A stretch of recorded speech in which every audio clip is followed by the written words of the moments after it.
வணக்கம். வேல்டென்ற செய்திகளுடன் நான் நிரோஷன்.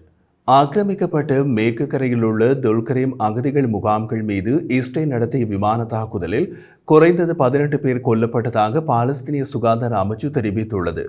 இஸ்ரேலின் உள்ளக உளவுத்துறை ஷின்பேட்டுடன் ஒருங்கிணைந்து இஸ்ரேலிய விமானப்படையின் போர் விமானங்கள் தாக்குதலை நடத்தியதாக இஸ்ரேலிய பாதுகாப்பு படை IDF தெரிவித்துள்ளது. துல்கரேமில் உள்ள ஹமாஸின் உள்கட்டமைப்பு தலைவரை குறிவைத்து தாக்குதல் நடத்தியதாக இராணுவ பின்னர் வெளியிட்ட அறிக்கையில் கூறப்பட்டுள்ளது. இஸ்ரேலிய இராணுவத்தின் கூற்று குறித்து பாலஸ்தீனிய குழு ஹமாஸ் உடனடியாக கருத்து தெரிவிக்கவில்லை.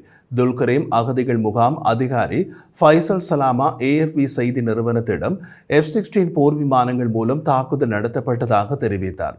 உண்மை சரிபார்ப்பு ஏஜென்சியால் சரிபார்க்கப்பட்ட காணொளி காட்சிகள் மேற்கு கரையின் வடக்கே நப்லஸுக்கு வடமேற்கே அமைந்துள்ள முகாமின் பேரழிவின் காட்சிகளை காட்டியது. காணொளியில் அந்த பகுதி பெரிய இடிபாடுகளால் நிரம்பியுள்ளது மற்றும் தீ பரவியது. மீட்பு பணியாளர்கள் காயமடைந்தவர்களை மருத்துவ உதவிக்கு விரைந்து கொண்டு செல்வதை காண முடிந்தது. 2023 அக்டோபரில் காசா பகுதியில் இஸ்ரேல் போரை தொடங்கியதிலிருந்து ஆக்கிரமிக்கப்பட்ட மேற்கு கரை முழுவதும் இஸ்ரேலிய ராணுவ தாக்குதல்களும் அதிகரித்துள்ளன. ஐக்கிய நாடுகளின் மனிதாபிமான அலுவலகம் OCHAயின் கணக்கின்படி கடந்த ஆண்டு அக்டோபர் 7 முதல் செப்டம்பர் இறுதி வரை மேற்கு கரையில் 695 பாலஸ்தீனியர்கள் கொல்லப்பட்டுள்ளனர். பெரும்பான்மையான மக்கள் இஸ்ரேலிய ராணுவத்தால் கொல்லப்பட்டனர். 1 டசன் பேர் இஸ்ரேலிய குடியேற்றவாசிகளால் கொல்லப்பட்டனர் என்று OCHA தெரிவித்துள்ளது. இன்று வெள்ளிக்கிழமை அதிகாலை ஜோர்டானிய தலைநகர் அமானில் இருந்து செய்தி வெளியிட்ட அல் ஜசீராவின் செய்தியாளர் நூர் ஒதே, துல்கரேம் அகதிகள் முகாம் மீதான தாக்குதல் 20 ஆண்டுகளுக்கு மேலாக ஆக்கிரமிக்கப்பட்ட மேற்கு கரையில் நாம் பார்த்த மிகப்பெரிய மற்றும் கொடிய விமான தாக்குதல் என்று கூறினார். இரண்டாவது இன்டிஃபாடா தரநிலைகளின்படி கூட இது ஒரு மிகவும் கொடிய தாக்குதல். அடர்த்தியான மக்கள் தொகை கொண்ட வறிய அகதிகள் முகாமில் நடத்தப்பட்டுள்ளது என்று அவர் மேலும் தெரிவித்தார். துல்கரேம் அகதிகள் முகாமில் 21,000க்கும் மேற்பட்ட மக்கள் வசிக்கின்றனர்.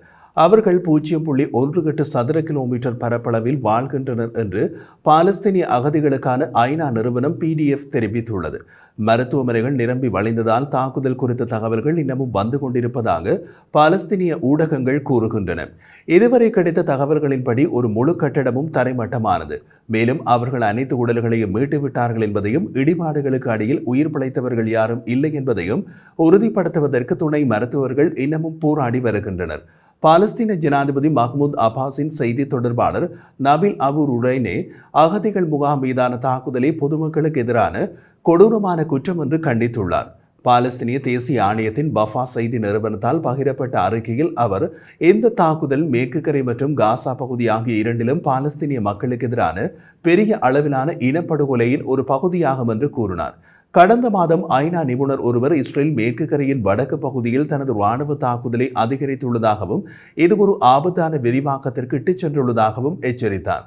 ஆக்கிரமிக்கப்பட்ட பாலஸ்தீனிய பகுதிகளில் மனித உரிமைகள் தொடர்பான ஐநாவின் சிறப்பு பிரதிநிதி பிரான்சிஸ்கா அபானிஸ் வெளியிட்ட அறிக்கையில் தாக்குதல் நடத்தப்பட்டது என்ற வாசகம் சுவரில் மிக தெளிவாக உள்ளது.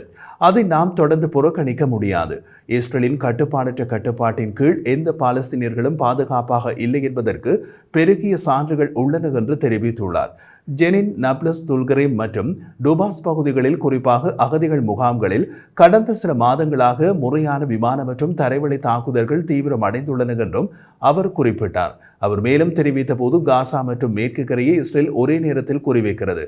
இது ஒட்டுமொத்த ஒழிப்பு, மாற்றீடு மற்றும் பிராந்திய விரிவாக்கத்தின் ஒரு பகுதியாகும். அக்டோபர் மாதம் முதல் காசா பகுதியில் இஸ்ரேல் நடத்திய தாக்குதலில் 41,700க்கும் மேற்பட்ட பாலஸ்தீனியர்கள் கொல்லப்பட்டுள்ளனர். சமீப வாரங்களில் இஸ்ரேல் லெபனானின் விமான மற்றும் தரைவழி தாக்குதல்களை நடத்துகிறது. கடந்த மாதம் இஸ்ரேலிய படைகளுக்கும் லெபனான் குழுவான ஹெஸ்போல்லாவுக்கும் இடையே எல்லை தாண்டிய துப்பாக்கிச் சூடு அதிகரித்தது. இஸ்ரேலின் தொடர்ச்சியான குண்டுவீச்சுகளால் லெபனானில் உள்ள மில்லியன் கணக்கான மக்கள் இடம்பெயர்ந்துள்ளனர். ஆயிரக்கணக்கானோர் கொல்லப்பட்டனர் மற்றும் காயமடைந்துள்ளனர் என்று குறிப்பிட்டுள்ளார்.